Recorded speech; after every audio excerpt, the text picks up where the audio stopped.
Chapter 11. Needs as a couple. We don't need to be alone. We just need to know how to connect. Wendy B. King. You will be feeling different emotions at different times. Each of you have your own unique ways of processing your thoughts and emotions. As the man, your way of receiving comfort may be through intimacy, yet as a woman, that may be the last thing on your mind. This can be interpreted by the man as, you don't care about me. And as for the woman, are you crazy? You are so selfish, always thinking about sex. It's complicated. This is why you need extra help to get through this, as there is also the possibility that your extended family is also struggling. Having an independent person who is not closely connected to your loss or seeing a therapist or grief counsellor may definitely help. Why? Well, for some of us, we were not allowed to express our emotions, so we can become stuck in not knowing how to be. However, for it to be a good experience, you need to feel safe, you need to feel understood, and that you are just not another number. Just talking about your experience will not help. In fact, talking about your experience can actually do you more harm. You need to have the right combination of feeling work and strategies to assist you in your mental and emotional well-being. Ideally, the person you are seeing has some knowledge or experience of what you are going through. Not all therapists or coaches are the same.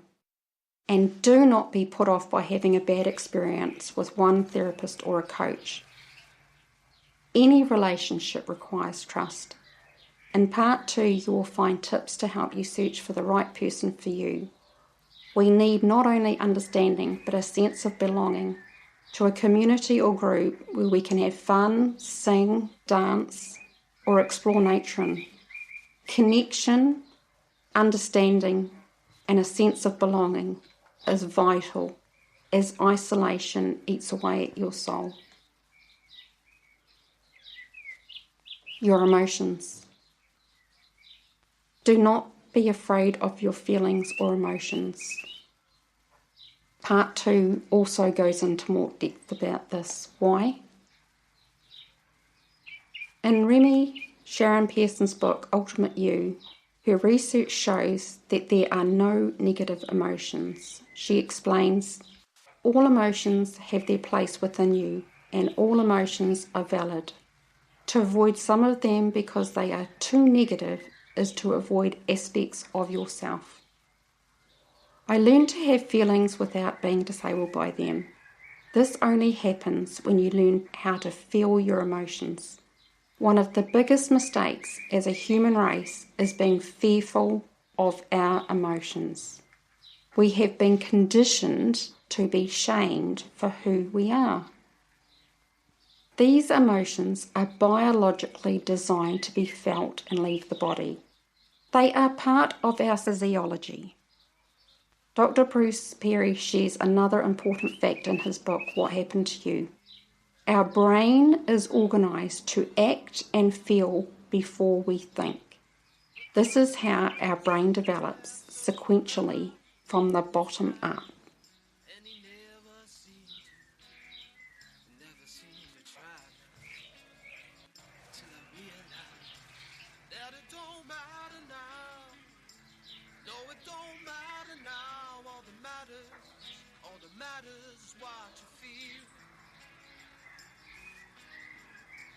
Cause it don't matter now.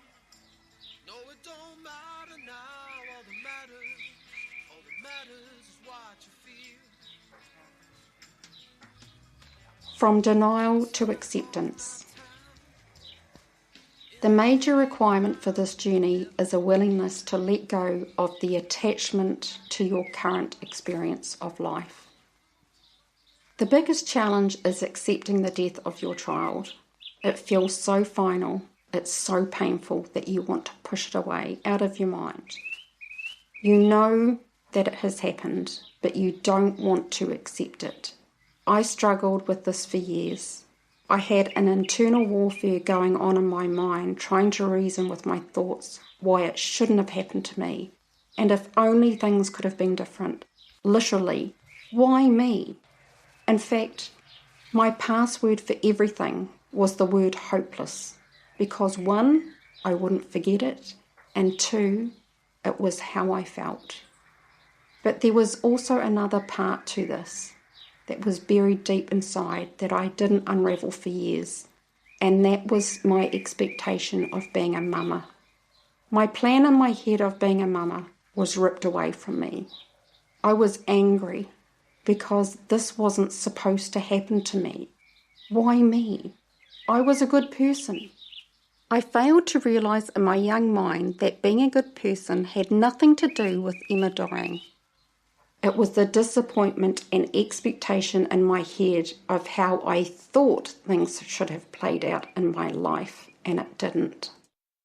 Apart from the phone call to tell Dad that Emma was dead, the words didn't really register, as I was in shock and it didn't feel real. I couldn't bring myself after the occasion to say the words again out loud. I thought that if I did, it would make everything about her disappear, and I didn't want her memory or anything about her to fade. It was my reality, and I couldn't deal with it for a very long time. But here's the thing. Until we acknowledge the pain, embrace it, invite the pain in, we cannot heal or begin to move forward if we keep avoiding it. I know this sounds odd, but it's true. I had to do this work myself. In fact, the opposite happens. You have such a release of tension and anxiety that you feel lighter.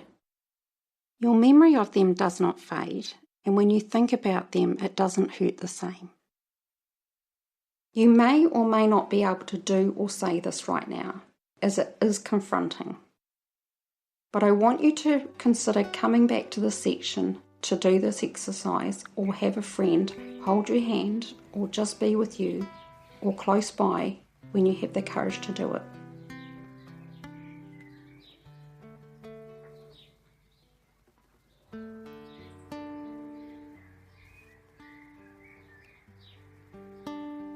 So when you are ready, I want you to put your left hand or your right hand on your heart, close your eyes, and take a big breath, another big breath. Then out loud, I want you to say the name of your child out loud. Is dead. I will say it with you. Emma is dead. The reason why you need to say it out loud is that it makes it real. How many times have you been thinking about something that stirs feelings within you? But it is not until you say it out loud that you get all choked up and start crying. From doing this exercise, you may be experiencing a lot of sadness and start crying. You may feel like you can't stop. It's okay. It's completely okay. Think about how long your body has been storing up the suppressed energy. It's going to come out, and it's going to come out with some force. Acceptance is only accepting that they have died and that we cannot control life. When we imagine how our life should be and it doesn't work out that way, it can literally freak us out. This is what happened to me, and it has happened to most of us. Some parents will never experience what we have gone through, but that is life. It sounds harsh, but it's true. This is the hand that we have been given, and we can either accept it and feel it and face it, or push it away and let it continue to fester away within us. Death ends a life. It does not end a relationship. Maury Schwartz, in his book Tuesday with Maury, says, as long as we can love each other and remember the feeling of love we had, you can die without really ever going away. All the love you created is still there. All the memories are still there. You live on in the hearts of everyone you have touched and nurtured while you were here. Death ends a life, not a relationship. Let me say that again. Death ends a life, not a relationship. Did you feel that? Did you? You're doing great.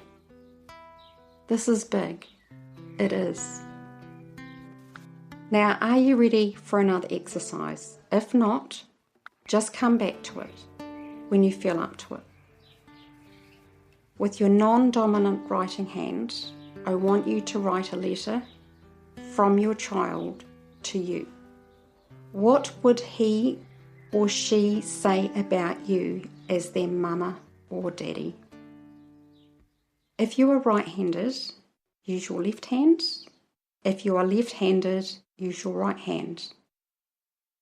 And if you are ambidextrous, use the hand you use least. John Bradshaw encourages us to do this, as it is through the child within you that comes out what you need to say.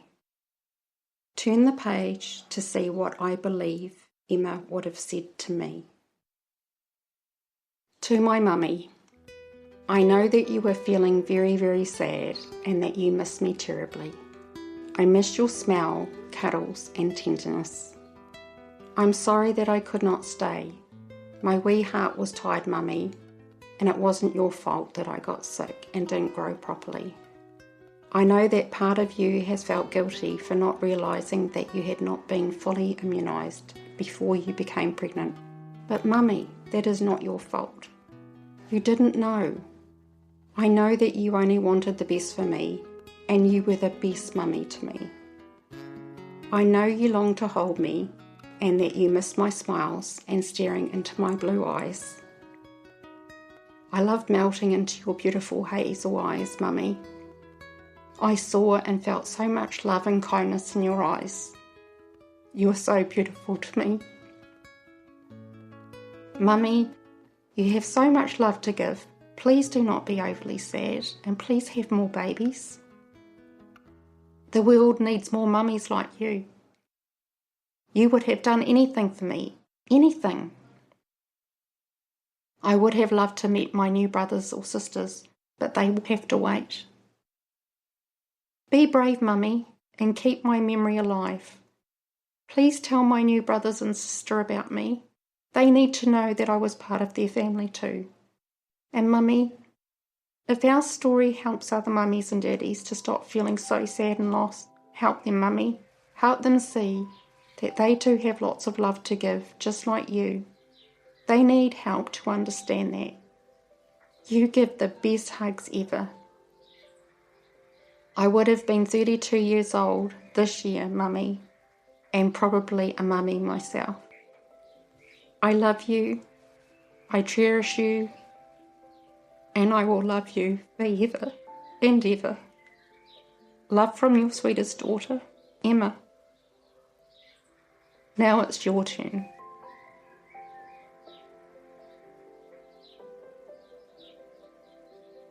Can I just give you a big hug? I'm so proud of you. Letting go is helping us heal. We're not letting go of their memory, we're letting go of our anxiety and pain, and our story of how we thought life should have been.